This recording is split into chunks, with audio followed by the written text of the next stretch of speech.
भारत विरुद्ध में अमेरिकार 50% टैरिफ निकट भविष्य में कमिबार नाही यही कथा सूचना देइचंती अमेरिका राष्ट्रपति डोनाल्ड ट्रंप। काली ए संपर्क में जितेबाला एक प्रश्न तांको पचरा जाइतिला ट्रंप सीधा सीधा कहिथिले जे भारत विरुद्ध में कौन सी प्रकार जहाँ जी टैरिफ लगी 50% से विषय बर्तमान किसी आलोचना होना ताकू कमेवा जदिओ एक ट्रंप कही जे भारत जे पर्यंत निजर जो जो आभिमुख्य ताकू न बदलैछि से पर्यंत अमेरिका निज निष्पत्ति रे अटल रहिबो।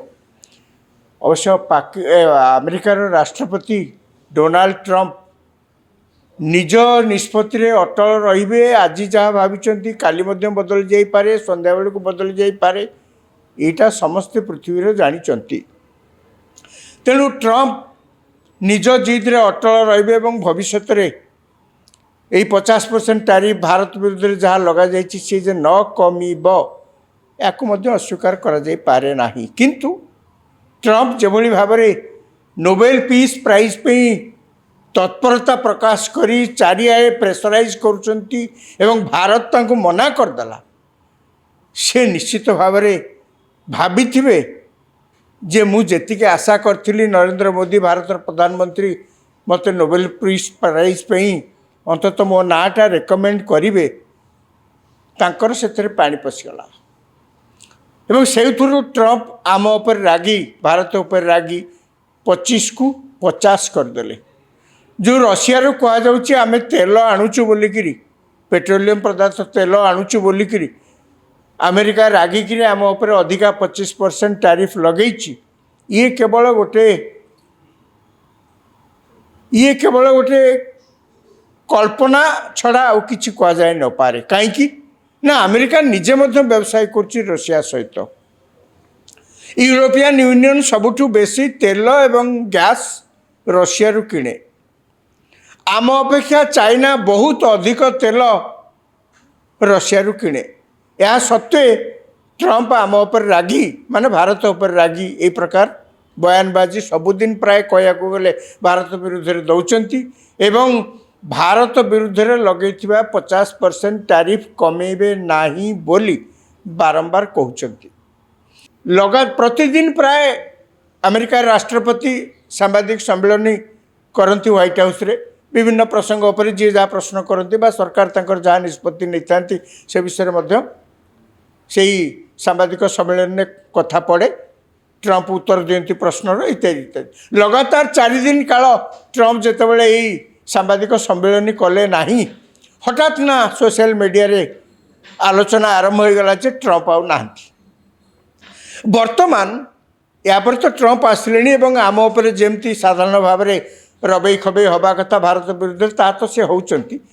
किंतु सबुठ आश्चर्य कथा कौतूहलर विषय जे जिते सबू ट्रंपकर ये जो तांको बाबद जो सोशल मीडिया रे हठात ना चहल पड़ा जे सी आती बोलिकी से संपर्क जेते पोस्ट एक्स रे आगुरी जहाँ को ट्विटर कराला कहला एक्स रे जेते सब पोस्ट आसी ताकू वर्तमान समस्ते आलोचना कर कि प्रकार पोस्ट आसी लोक ट्रंप को बाबद रे सारा दुनिया कौन भावुची भारत लोक मैंने कौन भावुं भारत बाहर सबू देश आंतर्जातिक क्षेत्र में लोक मैंने कौन भावुं एथुरु स्पष्ट जना पड़ जाउछि। ट्रंप आउ कहीं नुहंती पृथ्वीर सबुठु धनी कह गले प्रभावी सामरिक शक्ति रे निपुण अमेरिकार राष्ट्रपति। तेणु तांकर जदि कौन किछि हेइ गला तांको देह खराब हेले मध्य केवल सामान्य टिके सर्दी हेले मध्य सारा विश्व रे समस्त से विषय आलोचना करती। किंतु गला सप्ताह जहाँ घटला से जो मैंने सब जहाँ जहाँ पोस्ट सब लिखिं से अति कौतूहलपूर्ण अनेक तांको थट्टा करचंती अनेक तांको प्रति ताच्छल्य प्रकाश करचंती एवं तांको बाबद रे नकारात्मक मंतव्य देवा लोकों संख्या बा पोस्टर संख्या सकारात्मक पोस्ट अपेक्षा यथेष्ट अधिक माने आश्चर्य लगुच। अमेरिका राष्ट्रपति बाबद रे एक्स रे जिते जहाँ पोस्ट सब आसला पृथ्वीर विभिन्न जगार ତା ଭିତରେ ନକାରାତ୍ମକ ପୋଷ୍ଟ ସଂଖ୍ୟା ହେଉଛି ଅଧିକ। ଜଣେ ବ୍ୟକ୍ତି ଲେଖିଥିଲେ ଯେ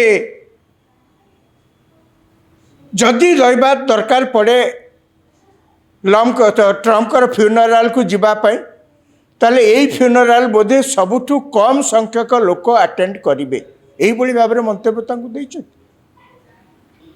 ମାନେ ଆଶ୍ଚର୍ଯ୍ୟ ଲାଗୁଛି ଯେ ଟ୍ରମ୍ପକୁ ଏତେ ଲୋକ କାହିଁକି ସମାଲୋଚନା କରୁଛନ୍ତି। ଅବଶ୍ୟ କଥା ସତ। ଏହାର ମୁଖ୍ୟ କାରଣ ହେଲା ଟ୍ରମ୍ପଙ୍କର ଟ୍ୟାରିଫ ନିଷ୍ପତ୍ତି, ଯାହା କେବଳ ଭାରତ ପାଇଁ ତ ସବୁଠୁ ଅଧିକା କରିଛନ୍ତି ଏବଂ ରାଗରେ।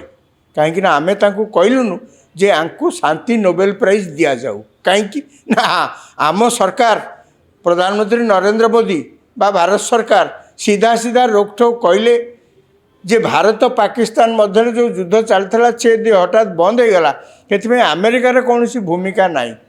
ତେଣୁ ରାଷ୍ଟ୍ରପତି ଡୋନାଲ୍ଡ ଟ୍ରମ୍ପ ଯେ ତା ଦେହରେ କିଛି ମୁଣ୍ଡ ପୁରେଇକିରି ଏସବୁ ବନ୍ଦ ହୋଇଗଲା, একথা ଆମେ କେବେ କହିପାରିବୁ ନାହିଁ। ଆଉ କିଏ କ'ଣ କହୁଛି ଆମର ସେଥିରେ କିଛି କହିବାର ନାହିଁ। ପାକିସ୍ତାନ ତାର କହିବ ଆମେରିକା ଲାଗି ଆମର ବନ୍ଦ ହେଇଗଲା, ସେ ତାଙ୍କର କୁହନ୍ତୁ, ଆମର କ'ଣ ଅଛି। କିନ୍ତୁ ଆମେ କେବେ ଏ ପ୍ରକାର ମିଛ କଥା ଆମେ କହିପାରିବୁ ନାହିଁ। ଏବଂ ଆପଣ ଯଦି ନୋବେଲ ପିସ୍ ପ୍ରାଇଜ୍ ପାଉଛନ୍ତି ଭଲ କଥା, କାହାର କିଛି କହିବାର ନାହିଁ। କିନ୍ତୁ ଆମେ କହିବୁ ଯେ ଏଇଥିପାଇଁ ଆପଣଙ୍କୁ ନୋବେଲ ପ୍ରାଇଜ୍ ଦିଆଯିବା କଥା, ଶାନ୍ତି ନୋବେଲ ପ୍ରାଇଜ୍ ଦିଆଯିବା କଥା, ଏଇଟା ଅସମ୍ଭବ। ଟ୍ରମ୍ପଙ୍କର ରାଗ ସେଉଠୁ ବଢ଼ିଲା। ତେଣୁ ବର୍ତ୍ତମାନ ଯେଉଁ 50% ହେଇଛି ତାର କାରଣ ହେଉଛି, ମୂଳ କାରଣ ହେଉଛି ସେଇଆ। ସେ ଯାହା ହେଉନା କାହିଁକି, ବର୍ତ୍ତମାନ ରାଷ୍ଟ୍ରପତି ଟ୍ରମ୍ପ ଯେତେବେଳେ ଏଇ ପୃଷ୍ଠଭୂମିରୁ ଆସିକିରି ବର୍ତ୍ତମାନ ସପ୍ତାହରେ, ମାନେ ଏଇ ସପ୍ତାହରେ ଏଇ ପ୍ରକାର ମନ୍ତବ୍ୟ ଦେଉଛନ୍ତି, ସେଥିରୁ ଆମକୁ ବୁଝିବାକୁ ପଡ଼ିବ ଯେ ସେ ଯେଉଁ କାରଣ ପାଇଁ ଆମ ଉପରେ ରାଗି ଏ ପ୍ରକାର ନିଷ୍ପତ୍ତି ନେଇଥାଉ ନା କାହିଁକି, ଯେଉଁ ପ୍ରକାର କାରଣ ସେ ନେଇଥାନ୍ତୁ ନା କାହିଁକି, ବାସ୍ତବତା ହେଉଛି ଆମକୁ ଏ ପ୍ରକାର ପ୍ରତିକୂଳ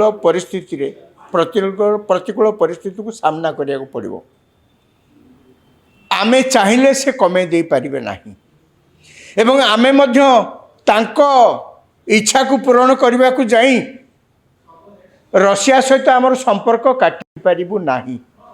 ଆଜିର ଖବର ହେଉଛି ରଷିଆରୁ ଅଧିକ S-400 ସିଷ୍ଟମ୍ ଭାରତ ଆଣିବ ଏବଂ ଏଇଆକୁ ଆମେ ଦେଖିଛୁ ଅପରେସନ୍ ସିନ୍ଦୁର ବେଳେ ରଷିଆରୁ ଯେଉଁ ଆସିଥିଲା S-400 ସିଷ୍ଟମ୍, ସିଏ କିଭଳି ଭାବରେ ପାକିସ୍ତାନ ଯେଉଁ ମିସାଇଲ୍ ଛାଡ଼ୁଥିଲା ତାକୁ ଅଟକେଇକି ରଖୁଥିଲା। ତେଣୁ ଆମେ ଆହୁରି କିଣିବୁ। ରଷିଆ ସହିତ ଆମର ସମ୍ପର୍କକୁ କମେଇ ଦେବାର ପ୍ରଶ୍ନ ଉଠୁନି, କାଟିଦେବାର ତ ସ୍ୱପ୍ନରେ ସୁଦ୍ଧା ଭାବି ହେବନି।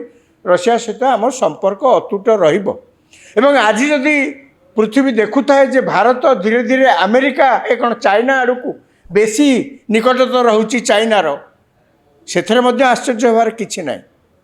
ଚାଇନା ଉପରେ ମଧ୍ୟ ସମାନ ଭାବରେ ଟ୍ୟାରିଫ ଖଣ୍ଡା ଝୁଲୁଛି। କିନ୍ତୁ ଯେହେତୁ ଟ୍ରମ୍ପ ଅକଳିରେ ପଡ଼ିଛନ୍ତି, ଆମେରିକାରୁ ବହୁ ଜିନିଷ ଯାଇକରି ଚାଇନାରୁ ବହୁ ଜିନିଷ ଯାଇ ଆମେରିକାରେ ବିକ୍ରି ହୁଏ, ତେଣୁ ଟ୍ରମ୍ପ ହଠାତ୍ କିଛି କାର୍ଯ୍ୟାନୁଷ୍ଠାନ ଚାଇନା ବିରୁଦ୍ଧରେ କରିପାରି ନାହାନ୍ତି ଏ ପର୍ଯ୍ୟନ୍ତ, ଯଦିଓ ଧମକ ଦେଇଛନ୍ତି ଯେ 3 ମାସ ସମୟ ଦେଇଛନ୍ତି। କିନ୍ତୁ ଭାରତ ସହିତ ଆମେରିକାର ବାଣିଜ୍ୟ କାରବାର ଏତେ ହୁଏ ନାହିଁ, ଅର୍ଥାତ୍ ଆମେ ଆମେରିକାରୁ ବେଶୀ କିଛି ଜିନିଷ କିଣୁନା। ଟ୍ରମ୍ପଙ୍କର ସେଇଟା ରାଗ ଯେ ଆମେରିକାରୁ ବହୁ ଜିନିଷ ଭାରତ କିଣୁନାହିଁ। ଟ୍ରମ୍ପ ଚାହୁଁଛନ୍ତି ଆମକୁ ଆମ ଦେଶରେ ଆସିକରି ତାଙ୍କ ଦେଶର ଦୁଗ୍ଧଜାତ ଦ୍ରବ୍ୟ ସବୁ ଆମ ଦେଶରେ ବିକିବେ। ଆମେ ଆଜ୍ଞା 140 କୋଟି ଲୋକଙ୍କ ଦେଶ, ଆମେ କ'ଣ କରିବୁ? ଏଇଟା ତ ହେଇପାରିବନି ନା। ତେବେ ସେ ଯାହା ହେଉ, ଟ୍ରମ୍ପଙ୍କର ଇଚ୍ଛା ପୂରଣ କରିବା ପାଇଁ ଭାରତ କସ୍ମିନ୍ କାଳେ ରଷିଆ ସହିତ ସମ୍ପର୍କ ଛିନ୍ନ କରିବାର ପ୍ରଶ୍ନ ଉଠୁନି ଏବଂ ଚାଇନା ସହିତ ଯେଉଁ ସ୍ୱାଭାବିକ ଭାବେ ନିକଟତର ହେଇଯାଉଛି, ନିକଟତର ହେବ। ଆମେ ଜାଣିଛୁ ଚାଇନା ସହିତ ଆମର ସମ୍ପର୍କ କ'ଣ, ଏକଥା ମଧ୍ୟ ଆମେ ଜାଣିଛୁ ଚାଇନା ଆମକୁ କ'ଣ ଭାବେ। ଏକଥା ମଧ୍ୟ ଆମେ ଜାଣିଛୁ ଯେ ଆମେ ସାରା ପୃଥିବୀ ବସୁଧୈବ କୁଟୁମ୍ବକମ୍ ଯେତେ କହିଲେ ମଧ୍ୟ ଚାଇନା ଏସବୁ କିଛି ଗ୍ରହଣ କରେ ନାହିଁ। ସେମାନେ ଏକ୍ସପାନ୍ସନିଷ୍ଟ। ଯେତେ ଅନ୍ୟର ଜାଗା ଯେଉଁଠି ଯାହା ମାଡ଼ି ବସିବା କଥା, ଯେମିତି ଯାହା କରିବାକୁ ଚାହିଁବେ ମଧ୍ୟ ତାଙ୍କର ସେଥିରେ ସେମାନେ ସମୟ ଖର୍ଚ୍ଚ କରନ୍ତି। କିନ୍ତୁ ଆମେରିକା ସହିତ ଝଗଡ଼ା, ଆମେରିକା ଯେତେବେଳେ ଆମ ସହିତ ଝଗଡ଼ା କରୁଛି ଏବଂ ଆମକୁ ଯଦି କିଏ ଅନ୍ୟ ଡାକୁଛନ୍ତି, ଅନ୍ୟ କୌଣସି ରାଷ୍ଟ୍ର ଆମର ନିକଟତର ହେବାକୁ ଚାହୁଁଛନ୍ତି, ଆମେ ତ ଅଟକେଇ ପାରିବୁନି ନା। ଏବଂ ନିକଟରେ ପ୍ରଧାନମନ୍ତ୍ରୀ ନରେନ୍ଦ୍ର ମୋଦି चीन जो एससीओ सम्मेलन होता सांघाई कोऑपरेशन ऑर्गेनाइजेशन जो समय सम्मेलन होता प्राय 20 राष्ट्र मुख्य मैंने समस्त से जोग देते सेठी जेभली भाव में चाइना पक्षर चीन सरकार चीन कम्युनिस्ट सरकार जेभली भाव में भव्य संबर्धना प्रधानमंत्री नरेंद्र मोदी को देले अमेरिका तो ये रागिबा स्वाभाविक अमेरिका निश्चय रागिब अमेरिका निश्चय ए आभास पाउथबो जे भारत धीरे धीरे चाइनार निकटवर्ती होगा जाऊँगी और चाइना धीरे धीरे भारतर तांको उपरे विश्वास को जो अधिक सुदृढ़ हो पार से चेष्टा करुमध्य अनेक वैदेशिक राष्ट्र मुख्य सीधा सड़क नहेले परोक्ष अमेरिका सरकार को उपदेश देइचंती जे भारत सहित शत्रुता करी अमेरिका लाभवान हो पार नहीं।